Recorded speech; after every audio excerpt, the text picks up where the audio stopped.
Today, we're diving into a story that, honestly, sounds like it's straight out of a movie, but it's all too real. It's about a song, a regular mechanic, and one single decision that created a ripple effect with absolutely devastating consequences.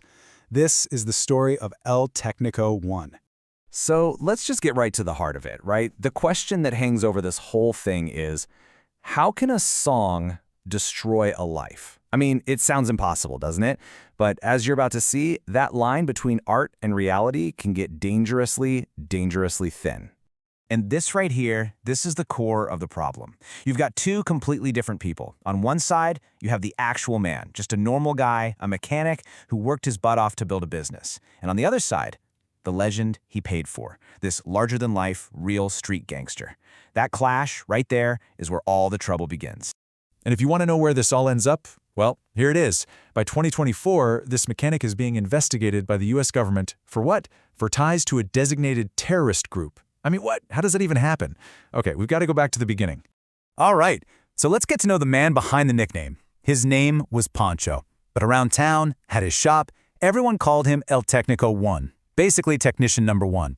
And his story? It's the classic American dream, you know? He came to California, built a thriving mechanic shop completely from the ground up. He was just a normal dude, a civilian, no criminal record, nothing. And here's what's so wild. This line is from the actual song he paid for. Mi problema no es el dinero, vengo de cero. My problem isn't money, I came from nothing. You can just feel the pride in that, right? He was so incredibly proud of his journey, of making it all on his own. So all that pride, it had to go somewhere. He wanted to celebrate his success, you know? But he didn't want some boring plaque for the office wall. No. He wanted something bigger. He wanted to immortalize his story, his own personal anthem, a rap song. Okay, and this is where the story he wanted to tell takes a sharp turn. The lyrics aren't just about hard work anymore. Suddenly, we're building this whole different persona. The lyrics go, Yo soy malandro, pregúntale a mi racita. I'm a gangster, ask my people. This wasn't reality. This was pure fantasy, pure image crafting. And it doesn't stop there. It gets way more intense. Al que la brinque le saco el cohete. Whoever crosses me, I pull out the gun. I mean, come on. We're talking about a guy who fixes cars for a living. This is a whole different universe. But this was the image he wanted. Tough. Untouchable. So he had the pride, he had this vision for a song. So where did it all go so wrong? What was the one decision that turned this whole fantasy into a complete nightmare? Let's pinpoint the exact moment. So picture this, it's around 2014. Pancho's a fan of this up-and-coming rapper, a guy named El Makabelico. And one day, he sees that this rapper is offering to write custom songs for people. For Pancho, it's like a light bulb goes off. This is it. This is how he's going to tell a story.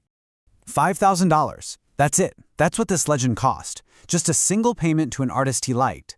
In his mind, he was just buying a custom piece of art, right? But what he was really doing was lighting a fuse he had no idea was even there.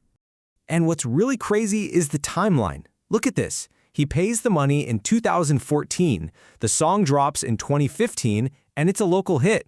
And for years, I mean almost a decade, everything is great, life is good. And then bam, 2024, the feds show up. The past just came roaring back. And you have to imagine what those years were like for him. He was living the dream. He'd be in his garage working on cars, blasting his own theme song. He'd be driving around town, windows down, playing El Técnico One. It was his badge of honor. He had absolutely no clue what kind of trouble was quietly building up behind the scenes. Which brings us to the million-dollar question, or, well, the $5,000 question. Where did that money really go? Pancho thought he knew. He thought he was supporting an up-and-coming artist. But the truth was so much darker. And this is the twist that changes everything. He thought he was paying a rapper, but what he was actually doing, without even knowing it, was paying the official artist for a designated terrorist group. Let's be super clear about what this means. The rapper, El Makabelico, was the artist for El Cartel Del Noreste. And this isn't just some street gang. The US government has officially designated them a terrorist organization. And that one little word, terrorist, is everything. Because under federal law, giving any money to a designated terrorist group or anyone who works for them, even if you have no idea, that's a serious crime. So let's just recap how this simple thing became a disaster. Step 1, an innocent goal, right? Celebrate your life. Step 2, a simple action. Pay a rapper $5,000. Step 3, the hidden trap he walked right into. That rapper works for a cartel. And Step 4, the catastrophic result. That $5,000 payment gets flagged as funding terrorism. And the consequences were just total. His life was completely flipped upside down. We're talking his business, his bank accounts, his family, his friends. Everyone he knew was suddenly part of this massive federal investigation. All of it, all from one song. And so that leaves us with this big, messy question. What do you make of him? Was he just a victim of his own ego? Did he want this gangster persona so badly that he just didn't think about the risks? Or was he just a pawn? A regular guy who made one bad move and got caught up in something way, way bigger than himself. You know, at the end of the day, the irony is just crushing. The tough guy persona he paid $5,000 for, that became the main piece of evidence against him. He wanted a song that would define his life, and in the worst way possible, it did. The beat of his own pride, the lyrics of his own ego, that's what became the fatal cadence of El Technico One.